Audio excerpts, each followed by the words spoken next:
Agradezco mucho a mi querido amigo de tantos años, el profesor Jairo Parra, que haya tenido la gentileza de la cordialidad de invitarme a estar presente en este magno Congreso Internacional Iberoamericano de Derecho Procesal.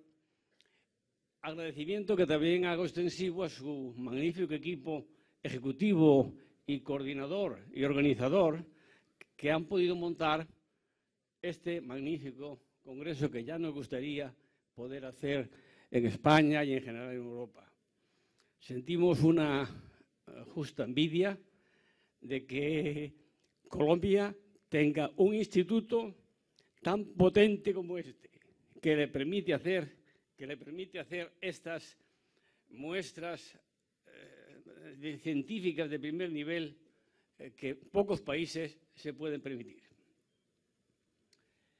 Y permítame también que recuerde de un modo especial al maestro Hernando Morales Molina, al cual se dedica el Congreso, que, como saben, fue uno de los dos grandes Hernandos que Colombia dio al derecho procesal iberoamericano y de todo el mundo. El tema creo que tiene un interés que enlaza con lo que ya han dicho los anteriores expositores. Es el reforzamiento de la ejecución. Hace unos 50 años, los profesores de Derecho Procesal que nos formábamos, cuando teníamos que enfrentarnos con los tres conceptos aquellos fundamentales de la asignatura, empezábamos por la jurisdicción y enseguida nos encontramos, después de muchas definiciones que ha recordado hoy otro de los ponentes que me ha precedido, nos encontramos con una frase lapidaria.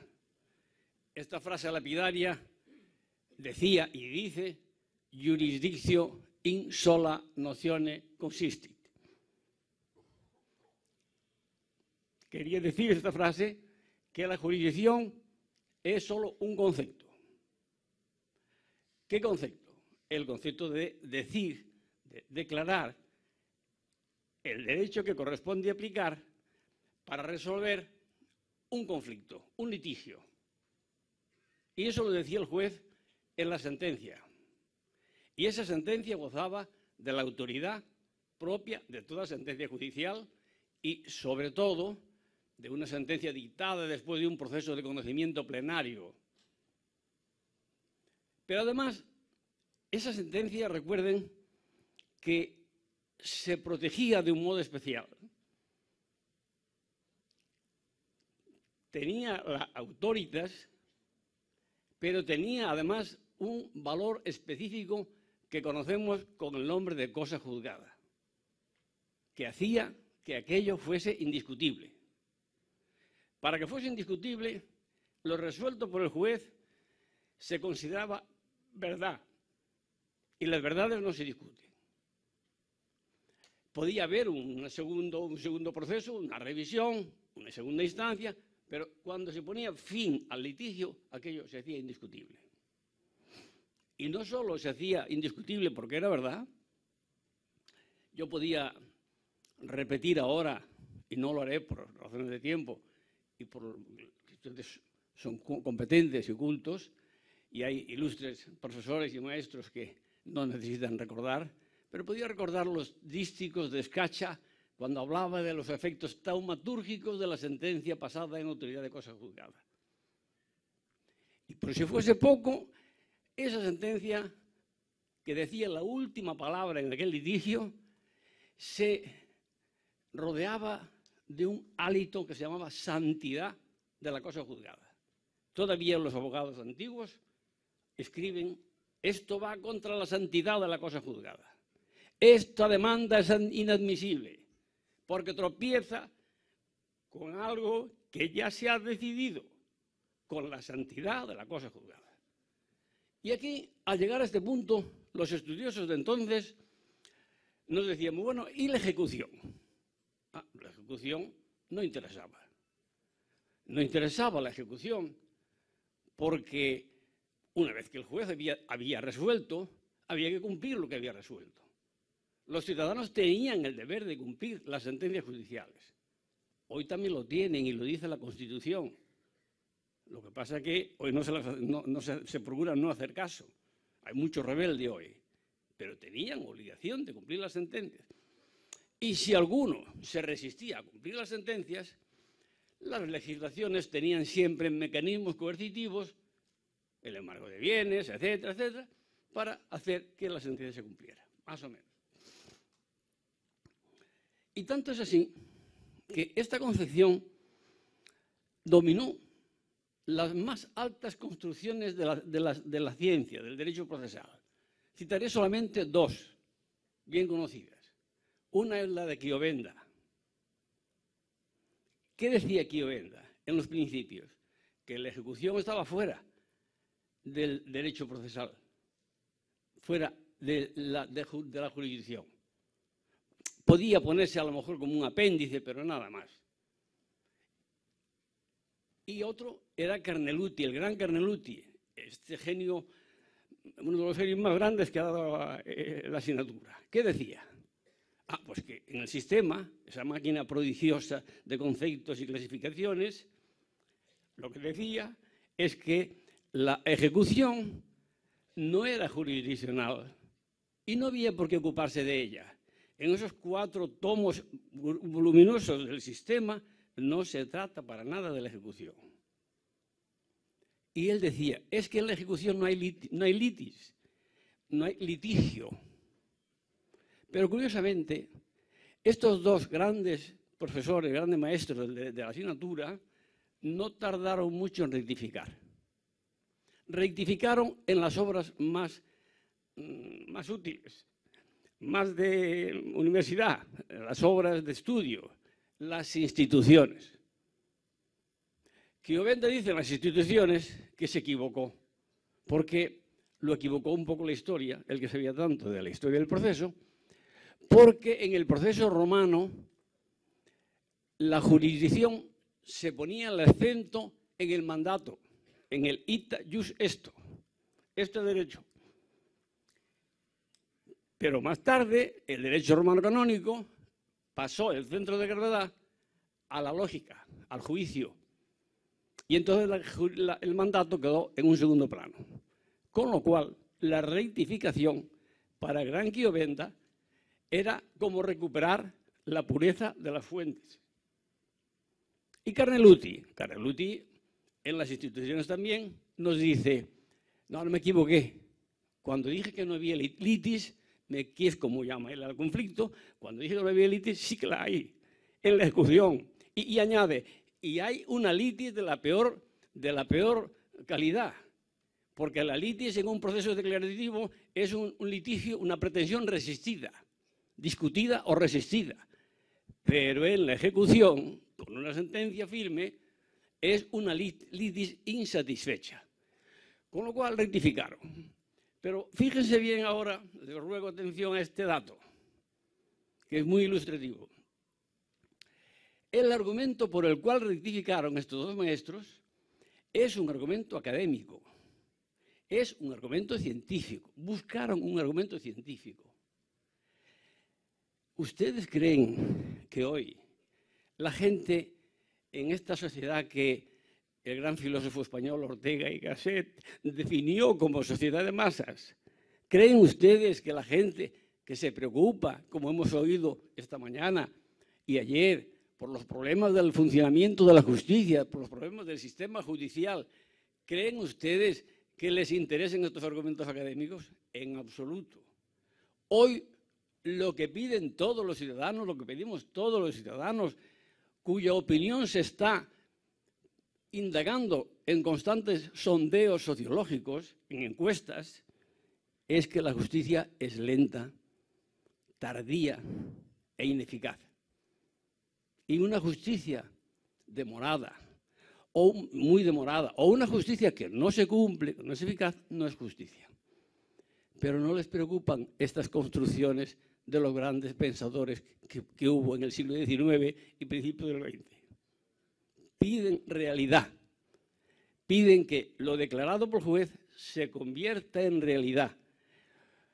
Y aquí, llegado a este punto, tengo que hacer una cita que es muy pertinente y que se la brindo además a mi directo amigo Salvador Soto, de México. Porque es una cita de un famoso artículo que escribió un gran procesalista italiano, era Salvatore Satta, que dijo en 1965 en los comentarios: tutto l'ordinamento è volto verso la esecuzione. Toda la normativa procesal, todo el ordenamiento procesal está pensando en la ejecución, dice. Porque senza l'esecuzione la normativa si riduce a un mero divertimento. No se puede decir con más dureza y con más dramatismo. Todo lo que no conduzca a la ejecución es como perder el tiempo. Esto le costó a Satta la incomprensión de grandes profesores italianos, le costó además aquel discurso que había hecho en 1936 sobre los ordenamientos, las orientaciones públicas del derecho procesal, le costó nada menos que una crítica muy dura de Carneluti diciendo que le parecía muy mal que en su antigua cátedra de Padua se hiciese nudismo procesal. Una frase muy fuerte. Dejaron de hablarse hasta el final, etcétera, etcétera. Y sin embargo, ¿qué ha sucedido? Desde 1936, desde 1965, ¿qué ha sucedido? Pues que ha hecho su aparición y luego su desarrollo esto que llamamos sociedad de masas, que le exige a los gobiernos y a los legisladores soluciones acorde con los tiempos, no soluciones románticas, académicas, sino soluciones pragmáticas, operativas. Y en eso estamos. Es lo que piden todos los ciudadanos. Y castigan a los gobiernos que tienen una legislación atrasada. Y castigan a los gobiernos en las elecciones que tienen una justicia pasada, pero muy pasada, que no es eficaz. El juicio del tiempo se ha impuesto. Y esto, además, es fatalmente así. Nos guste o no nos guste. A mí personalmente, si me permiten decirlo, no me gusta excesivamente la electrónica. Los medios no me gusta en exceso. Comprendo lo útil que es. Pero esta es la sociedad que hay. La sociedad con la que el legislador tiene que enfrentarse. Estamos en una época de preeminencia de la ejecución, que es lo que yo he querido subrayar en el título de esta intervención. Conceder prevalencia a la ejecución supone tomarla en cuenta desde el principio, como fin primario de la jurisdicción, no como algo que puede ser necesario al final. No, hay que pensar en ella desde el principio y perfeccionar los mecanismos todos de ejecución para cuando llegue el momento de aplicarlos, para que lo resuelto sea eficaz. Y todas las técnicas de creación procesal que utilizan los legisladores avanzados, todas se caracterizan por entrar directamente en la ejecución, allí donde sea posible, o llegar cuanto antes a ella, y por hacerla eficaz. Y aquí surge una pregunta que es una pregunta que tiene historia, y es: ¿puede comenzarse la actuación procesal en nombre de la tutela judicial efectiva, que se ha consagrado en las constituciones, y en la española desde luego, por la ejecución? Esta pregunta ya se la planteó el más grande jurista de los siglos, que fue Bartolo de Saxo Ferrato. Y en un famoso concilium, en un dictamen, dice: non es incoandum ab executione. Y le siguieron todos los comentaristas, todos los de los siglos siguientes, porque era un oráculo del derecho en toda la Europa de entonces, en todo el mundo de entonces, porque decían: primero hay que conocer del derecho que se reclama, y solo cuando se conozca el derecho que se reclama puede entrarse en la ejecución. Pero a pesar de esto, surgieron los títulos ejecutivos, los instrumentos guarantillae, que se crearon, como saben muy bien, porque los comerciantes, un gremio social, una profesión, le pidieron al Papa y a los reyes que les amparara con leyes más eficaces. Los comerciantes sabían muy bien de cuáles documentos se podían fiar y de cuáles no. Y esos de los cuales se podían fiar dijeron: esto que tenga fuerza ejecutiva. Y así surgieron los títulos de ejecución directa para acta execuzione, que o bien se preparaban, que se trataban como confesión ante el juez, coram judice, y que después se extendió también a una confesión, a un reconocimiento de deuda o de derecho hecha ante el notario, coram notario. Y aquí debo hacer si me lo permite, una matización al profesor Enrique Navarrete, que intervino primero, diciendo que en España hemos tenido tribunales mercantiles, uno muy famoso en Bilbao, tuvimos un código muy famoso, las ordenanzas de Bilbao, y otro en Barcelona, que es el Llibre de Consolat de Mar. Pero hoy, con la ley concursal de 2003, no tenemos tribunales especiales. Lo que tenemos, con mucho más acierto, es jueces especializados en derecho mercantil, pero pertenecientes al único orden jurisdiccional, para evitar que fuesen jueces especiales con el riesgo de que no fueran independientes. Pues bien, los legisladores modernos, conscientes del problema, los que son conscientes del problema, tratan de lograr una justicia más perfeccionada, más eficaz. Y para eso se valen de técnicas procesales. Yo solamente voy a enumerar las que he podido encontrar, con la advertencia de que estas técnicas no son un numerus clausus, sino que siguen creciendo, se siguen inventando, porque se utilizan para lograr una justicia más perfecta.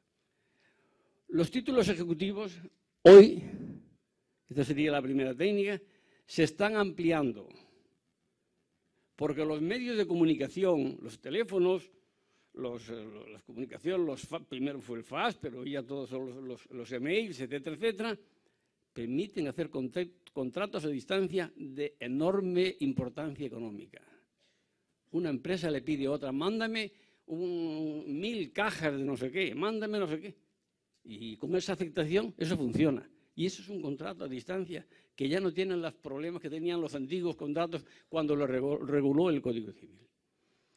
Y esto continuará. La tecnología al servicio de la sociedad de masas continuará. El segundo es los procedimientos de creación de títulos.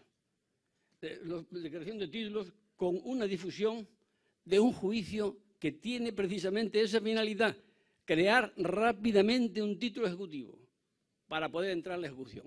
Me estoy refiriendo, obviamente, al juicio monitorio, al proceso monitorio. El proceso monitorio, yo podía recordar que hace años, no muchos, le tenía que explicar a los alumnos, cuando llegaba a esta clase, que en el extranjero había un juicio que se llamaba procedimiento monitorio y le daba su nombre en alemán o su nombre en el derecho de Austria, que era la regulación, o en Francia, y le explicaba todo esto, la utilidad que tenía para reclamar muchas deudas impagadas sin fundamento. Y los alumnos me preguntaban, oiga, ¿por qué no tenemos aquí ese juicio? Y yo tenía que decirle, esta pregunta yo también se la haría al ministro de Justicia, al de hoy y al de los años pasados. Bueno, pues cuando se hizo en el año 1984 una reforma extensa, muy extensa de la Ley de Enjuiciamiento Civil, no se acudió, no se reguló todavía el proceso monitorio. Hubo que esperar a la Ley de Enjuiciamiento Civil del año 2000. Y ahora, en pocos años, el proceso monitorio es una maquinaria prodigiosa que el legislador ha aumentado las cuantías, da facilidades para que funcione y es hoy un juicio al cual se acude para reclamar la mayoría de las deudas porque puede lograrse por esa vía una solución rápida. Pero además el legislador viene utilizando otra técnica que es la técnica monitoria aplicada a muchos juicios. Por ejemplo, en España, un juicio de desahucio, la nueva regulación del juicio de desahucio. Por ejemplo, la forma de reclamar las comunidades de propietarios las cuotas que deben los socios. Ahora acuden a un juicio monitorio. Hay otra técnica más, vamos por el número 4 ya, que es la ejecución provisional ope iudicis, por obra del juez, de una sentencia sometida a recurso y sin afianzamiento. Esto es algo increíble, era algo increíble. Ya teníamos la ejecución provisional de algunas sentencias en España, pero prestando la fianza no fuese el ejecutante a recoger una cantidad que se la gastara o la guardara y luego no la devolviese.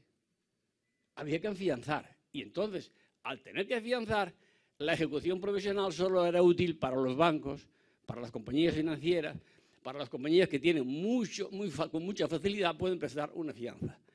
Ahora se ha hecho sin fianza, al servicio de todo el que tenga una sentencia. Y claro, esto crea el riesgo de que pueda haber insolvencias.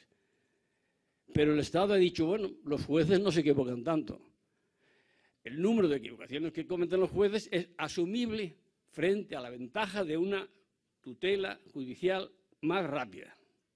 Y hoy, en España, por ejemplo, y supongo que en Italia también, que también la tienen, nadie pide ya que se derogue la ejecución profesional. Ya todo el mundo la acepta como buena. Otra técnica son los procesos rápidos de cognición sumaria que abren la vía de la ejecución, dejando el proceso plenario como centinela, como garantía de que no se produzcan indefensiones ni injusticias. Pero la justicia funciona más rápidamente sobre los juicios sumarios, los juicios de cognición sumaria. En Italia han hecho una reforma reciente donde se desconecta la res judicata y la ejecución, para que la ejecución pueda arrancar de procesos sumarios mucho más de cognición, mucho más ligera, mucho más liviana. Y curiosamente se ha observado que esto ya lo decía hace muchos años Chiovenda, que fue un visionario, cuando decía que la cognición puede ser incompleta porque es parcial, solo del punto que interesa, como por ejemplo los procesos posesorios que solo se fijan en el hecho de la posesión, no en el derecho a poseer, o puede ser incompleta porque es superficial. Esto es muy importante, que es cuando los jueces deciden prima facie, basándose en la simple apariencia o en la simple verosimilitud. Y puede ser además incompleta porque simplemente no es definitiva, porque como he dicho antes, queda como salvaguarda, como centinela de los derechos fundamentales el proceso plenario. Otra técnica esta es de creación brasileña originariamente, pero ya ha sido adoptada en muchos países de América. Me refiero a la anticipación de la tutela en el proceso ordinario. Esto parece una revolución, y lo es en buena medida, pero es un invento magnífico que ha sido ya citada por vía de derecho pretorio por los tribunales y la Corte Suprema de Argentina. El caso famoso de aquel manquito, el manquito Acosta, que perdió un brazo y que si le implantaban rápidamente otro brazo, podía recuperar la movilidad. Pero si aquello se dejaba pasar tiempo, ya no podría recuperar la movilidad de la extremidad. Y la Corte Suprema ordenó que inmediatamente se le atendiera con eso, inmediatamente. O aquel ciclista que tenía que ir a participar en la Olimpiada de Atlanta y no lo seleccionaba por un problema de celos entre el seleccionador y él. Y una jueza dijo que se incorporase inmediatamente a la Olimpiada de Atlanta porque si perdía esa ocasión en su vida, perdía muchísimo. Casos así. Esto da lugar a que se haya abierto otra tutela especial que es la tutela urgente, no cautelar. La tutela cautelar tiene ya historia, pero la tutela urgente es de ahora y hay casos de urgencia. La persona que necesita un medicamento que le puede salvar la vida, o esos que he citado, que tienen que ser atendidos rápidamente. En cuanto a las medidas cautelares, el legislador también utiliza una técnica de no ya de asegurar la ejecución de la sentencia que se dicte, sino la técnica de las medidas cautelares satisfactivas o incluso autosatisfactivas, como llaman en Argentina, o de restitución in natura, que dan una tutela mucho más eficaz que la tradicional asegurativa. Hay, además, un rendimiento, estoy acabando ya, en la simplificación y desjudicialización de muchas instituciones judiciales, por ejemplo, las subastas judiciales, pero me voy a referir especialmente a el desarrollo enorme que tiene ahora, que ha tenido en estos años, como descargo de los tribunales, el arbitraje. En un congreso que hubo hace años, pero no tantos años, en México, yo definía el arbitraje en nuestra ley de enjuiciamiento civil antigua como la bella durmiente del bosque, porque estaba como dormido. Estaba regulado en la ley, pero era letra muerta. Nadie acudía a él. Y además, para acudir a él, había que pactarlo las dos partes. Luego se abrió la vía de permitir que se pudiera formalizar el arbitraje mediante una cláusula injertada, la llamada cláusula compromisoria, injertada en un contrato, incluso en un contrato de adhesión. Pero el arbitraje ha tenido un desarrollo impresionante en los últimos años. Y además con la peculiaridad de que ha surgido el arbitraje institucional. Arbitraje que está ya establecido de antemano, que lógicamente no le gusta nada a los magistrados, porque es como una competencia, ya le llaman justicia alternativa o soluciones alternativas a la justicia jurisdiccional. Pero como los jueces se están siempre quejando, y con razón, de que están saturados de trabajo, pues hay que abrir estas vías. Hay que abrir estas vías para darle salida. Y, por ejemplo, el arbitraje se ha desarrollado extraordinariamente en algunas materias, como, por ejemplo, el derecho deportivo. Todos los conflictos de derecho deportivo en los que se ventilan cuestiones de gran cuantía económica, de gran valor, se resuelven mediante un tribunal arbitral que funciona en Lausanne y que además le han dado independencia, por lo menos formal, del COI, para que pueda tener una red de jurisdicción. Todo esto son botones de muestra que indican los pasos que está dando el legislador para entrar cuanto antes en la ejecución, para llegar cuanto antes a la ejecución. Y fíjense también que se ha hablado antes de la oralidad, se ha citado a un maestro que luchó mucho por ella, maestro Capelletti, y sin embargo, hace años asistimos a un congreso de derecho procesal muy importante que se convocó bajo el rótulo por una justicia de rostro humano. Era para defender la oralidad, porque con la escritura el juez con mucha frecuencia pronuncia sentencias sin haber visto la cara a los litigantes, sin conocerlos. Bueno, pues hoy nadie pediría eso. Fíjese en unos años, en unos pocos años. Hoy todo el mundo lo que pide es justicia rápida, eficaz y con la mayor calidad posible, pero rápida. Y la escritura, que quedó agazapada, como derrotada por la oralidad en el proceso, ha vuelto por sus fueros y ha ganado la batalla, está ganando la batalla otra vez, porque está demostrando que frente al problema de la saturación de los tribunales, la escritura es mucho más eficaz que la oralidad, porque le permite al juez trabajar en una mañana en varios asuntos a la vez, mientras que la oralidad le obliga a concentrarse en una audiencia, en una vista oral de un solo asunto.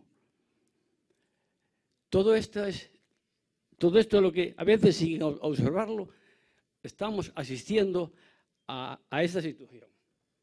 Una situación que debe conducir a lo que decía el profesor Monroy Gálvez, de aportar eficacia al sistema de tutela judicial.